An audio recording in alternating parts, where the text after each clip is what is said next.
Good morning everyone, કેમ છો મિત્રો? હું છું તમારો હોસ્ટ અને દોસ્ત વીસી વ્લોગ્સ. ફરીથી આવી ગયો છું એક નવા વિડીયોની સાથે. તો મિત્રો, આજે આપણે જવાના છીએ 23 વર્ષ જૂના આપણે સાબલપુર ચોકડી પાસે આવેલા રોકડિયા ભજીયા વાળાને ત્યાં ફૂડ બ્લોગ બનાવવા માટે. ત્યાં જઈને હું તમને દેખાડું કે ત્યાંના ઓનર કોણ છે અને ત્યાં કઈ કઈ આઈટમ મળે છે, ત્યાંની ટાઈમિંગ શું છે, સવારે કઈ વસ્તુ મળે છે, સાંજે કઈ વસ્તુ મળે છે, તમામ ડિટેલ મળશે તમને આ વિડીયોમાં. તો ચાલો આપણે ત્યાં જઈ અને જોઈએ કે ત્યાં કઈ કઈ વસ્તુ મળે છે. Let's go.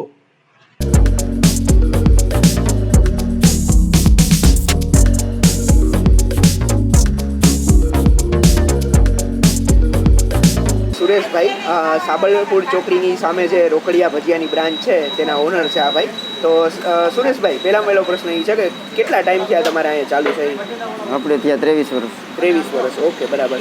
ટાઈમિંગ શું છે સવારથી લઈને સાંજ સુધી? કેટલા? સવારના 7 થી રાત્રિના 10. રાતના 10 વાગ્યા સુધી, બરાબર. ક્યાં ક્યાં ભજીયા તમે અહીંયા? ભરેલા મરચા, બટેટાવાળા, લસણિયા, વાટી દાળ, મેથી, પતરી, બરાબર, અને ખજૂર. અને તમારી ચટણી કઈ અહીંની ફેમસ છે?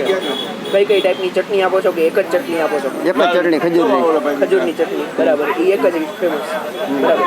અને આપણી જુનાગઢની જનતા માટે કયો પરફેક્ટ ટાઈમ કયો કે એ ટાઈમે આવીને એ લોકો ખાઈ શકે? કોઈ પણ ટાઈમ એવો છે પર્ટિક્યુલર? સવારના 7 થી લઈને રાત્રે 10 વાગે કે ગમે ત્યારે આવે તમામ આઈટમ અવેલેબલ હશે? હા, સવારના 7 થી બપોરના 12 લગી ગાંઠિયા, જલેબી, ચટણી ને ચિપ્સ. બરાબર, આટલી વસ્તુ હશે. હા, 12 થી રાત્રિના 9:30 લગી ભજીયા મિક્સમાં બધા જ્યાં બોઈલ હોય. બરાબર. આપનો ખૂબ ખૂબ આભાર આપણને અહીંયા વિડીયો બનાવવા દીધો. Thank you.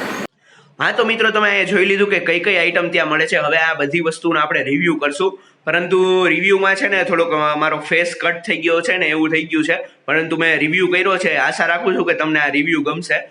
થોડુંક આમ જે ભૂલચૂક થઈ ગઈ છે એ જવા દેજો અને રિવ્યૂ જોઈ લેજો જેટલો મેં કર્યો છે એટલો. તો જો રિવ્યૂ અને એક કયા ભજીયામાં કઈ કઈ ટાઈપનું સ્ટફિંગ હોય છે અને તમામ ડિટેલ મેં આપી છે એ રિવ્યૂમાં. તો હવે આપણે લઈએ એ ભજીયાના તમામ જેટલી 6 આઈટમ ભજીયાની ત્યાં મળે છે એનો રિવ્યૂ. હા, તો મિત્રો, હવે આપણો ટાઈમ આવી ગયો છે કે આપણે એક એક ભજીયું ટેસ્ટ કરીએ, એનો સ્વાદ કેવો છે, એની અંદર સ્ટફિંગ કેવું છે, એ તમામ વસ્તુ હું તમને અહીં બતાડું. આ સૌ પ્રથમ તો આપણે મંગાવ્યું છે જો મેથીનું ભજીયું.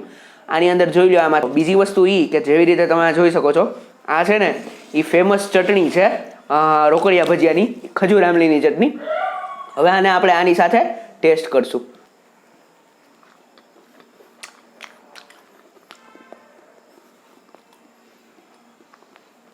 હા, તો મિત્રો, મેથીની સાથે થોડોક મરચાંનો પણ સ્વાદ આવે છે મેથીના ભજીયામાં.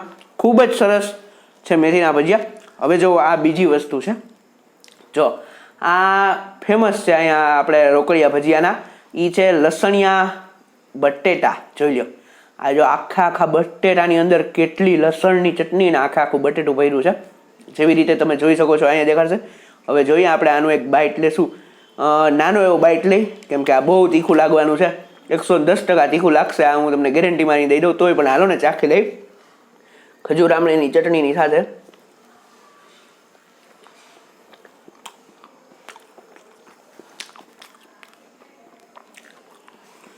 આની અંદર બટેટા છે, પછી લસણવાળી ચટણી છે અને માથે ભજીયા. જેવી રીતે તમે જોઈ શકો છો, થોડોક તીખો ટેસ્ટ છે. જેવી રીતે મેં તમને કીધું તો બહુ તીખો નથી, થોડોક જ તીખો ટેસ્ટ છે. હવે આના પછીની આઈટમ આવે છે દાલવડા. જોઈ લો, આ છે ને દાલવડા છે. હવે જોઈ લો, હું અહીંયા આખું તમને ખોલીને બતાડું. જો આવી રીતે આવે છે આખા દાલવડા. આની અંદર ડુંગળી નાખેલી છે. જોઈ લો, આ ડુંગળીને અલગ અલગ વસ્તુ છે. હવે આ દાલવડાને આપણે ટેસ્ટ કરશું.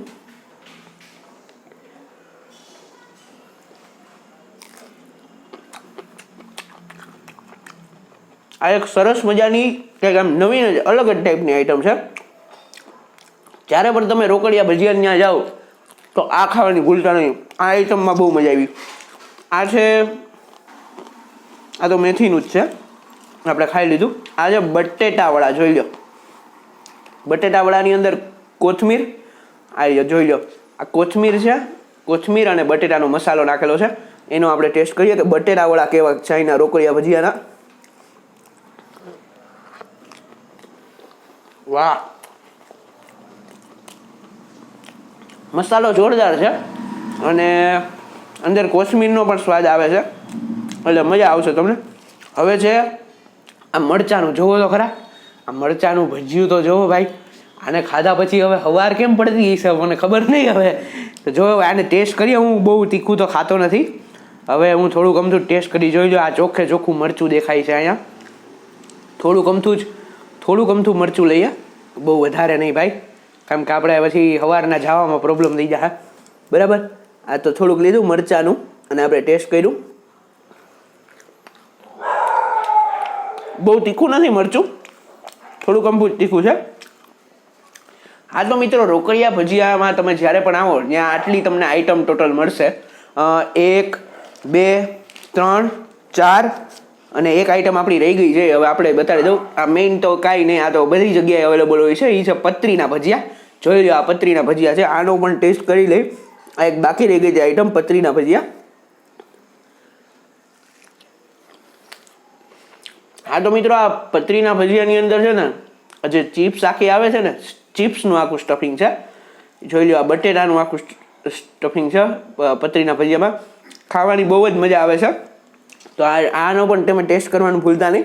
અલગ અલગ તમને અહીંયા આઈટમ મળશે રોકડિયા ભજીયાની. તો આશા રાખું છું કે તમને આ વિડીયો ગમ્યો હોય છે. જો તમને આ વિડીયો ગમ્યો હોય તો વિડીયોને લાઇક કરો, વધુને વધુ શેર કરો અને ચેનલને સબસ્ક્રાઈબ કરવાનું ભૂલતા નહીં.